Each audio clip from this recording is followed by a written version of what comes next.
કોઈની આવક કદાચ થશે? અરે જોરથી બોલો, આવક કદાચ થશે? તો આપણા જ મહિલાને આપણા પાર્ટીના એવા આગેવાન શ્રી સાગરભાઈ રબારીને નમ્ર વિનંતી કરું કે આપણા ખેડૂત મહાપંચાયત મધ્ય હુંકાર કરશે શ્રી સાગરભાઈ રબારી.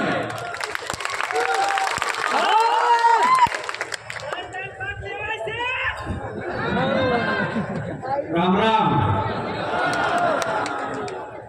મિત્રો, મંચ ઉપર અમારા ઘણા બધા સાથીઓ છે.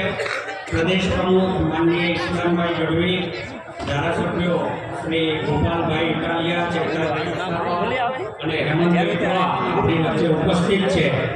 સંગઠન મહામંત્રી શ્રી મનોજભાઈ સોરઠિયા છે. અને આપ સૌ આ વરસાદી વાતાવરણમાં દૂર દૂરથી તકલીફ વેઠી અને હજારોની સંખ્યામાં આવ્યા છો. આપ સૌનું ખૂબ ખૂબ અભિનંદન.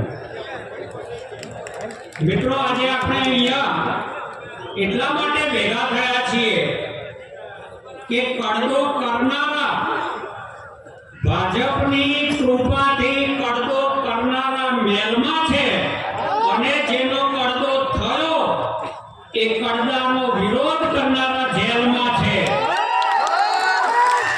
એટલે એકવાર એટલી જોરથી સૂત્ર બોલવાનું છે કે ભાવનગરની જે જેલમાં આપણા સાથીઓ છે એ જેલની દિવાલો ધ્રુજે અને ગાંધીનગરની સત્તાના પાયા તમારા અવાજથી ધ્રુજવા જોઈએ. લડેંગે! આટલામાં કઈ જેલની દિવાલો ના ધ્રુજે ભાઈ. ફરીથી લડેંગે! વાહ મિત્રો, ગામડાના જીવનના રથના બે પૈડા છે. એક છે ખેતી અને બીજું છે પશુપાલન. ખેડૂત કાળી મજૂરી કરીને પકવે, મોંઘા ખાતર નાખીને પકવે, મોંઘા ડીઝલ બાળે, પણ જ્યારે વેચવા જાય ત્યારે ભાવ નથી. અને જો ભાવ થાય તો એમાં કડદો થાય છે. ખેડૂત ગુજરાતનો કપાસ પકવે છે, 20 લાખ હેક્ટરનું કપાસનું વાવેતર છે અને આ ભાજપની સરકાર વિદેશથી વેરા વગર કપાસની આયાત કરાવે છે. આ પણ એક પ્રકારનો કડદો છે. ગુજરાતનો ખેડૂત મગફળી પકવે છે, 22 લાખ હેક્ટરમાં આ સિઝનમાં ખેડૂતોએ મગફળી વાવી અને આ ભાજપની કડદા સરકાર વિદેશથી પામ તેલ લાવે છે જેથી આ ખેડૂતને મગફળીનો ભાવ નથી મળતો. આ ખેડૂતને અનેક રીતે કડદા કરે છે ભાજપ. એ ભાવમાં કડદો કરે છે, એ આયાત નિકાસમાં કડદો કરે છે, એ સબસિડીમાં કડદો કરે છે અને આવી માવઠા જેવી હોનારત આવે તો એ સહાય ચૂકવવામાં પણ કડદો કરે છે.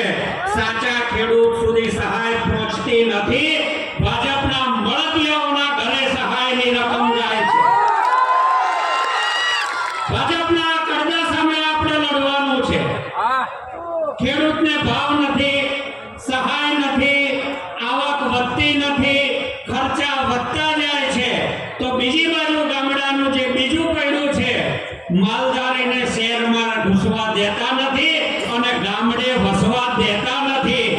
અહીંયા કોઈને ભાડા આપતા નથી, જૂના વાડા છે ખાતે કરતા નથી.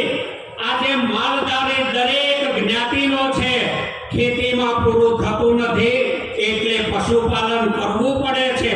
દરેક નાનો ખેડૂત થોડી ખેતી કરે છે, 2-4 ઢોર રાખે છે અને ખેતી અને દૂધની આવકમાંથી પોતાના સંતાનોને ભણાવે છે. ખેડૂત કે પશુપાલક જ્યારે બાળકને ભણાવે છે ત્યારે એને રોજગાર આપવામાં આઉટસોર્સિંગના નામે, કોન્ટ્રાક્ટ પદ્ધતિના નામે કે ફિક્સ પગારના નામે આ ભાજપની સરકાર યુવા ધનનો કડદો કરે છે. આપણે લડવા નીકળ્યા છીએ ભાજપના કડદા સામે. આપણે જેલમાં જવું પડશે. હું જેલના મિત્રોને મળી આવ્યો છું. જેલમાં જે પરિવારના સાથીઓ ગયા છે એમના પરિવારના ઘરે ઘરે જઈને હું મળ્યો છું. કોઈને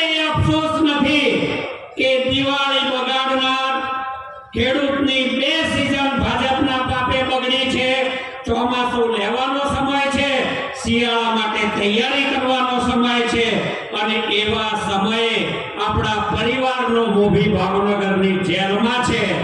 આ ભાજપનું પાપ છે જેણે ખેડૂત પરિવારની દિવાળી અને બબ્બે સીઝન બગાડી છે. એ ભાજપનો આપણે કડદો કરવા નીકળ્યા છીએ. આવતી ચૂંટણીમાં ભાજપનો કડદો કરવો છે કે નહીં? બોલો, ભાજપનો કડદો કરવો છે કે નહીં? આપણા ગુજરાતના પ્રભારી માનનીય શ્રી ગોપાલરાયજી આપણી વચ્ચે પધારી રહ્યા છે. આપ સૌ એમનું તાળીઓથી સ્વાગત કરો. શ્રી ગોપાલરાયજી.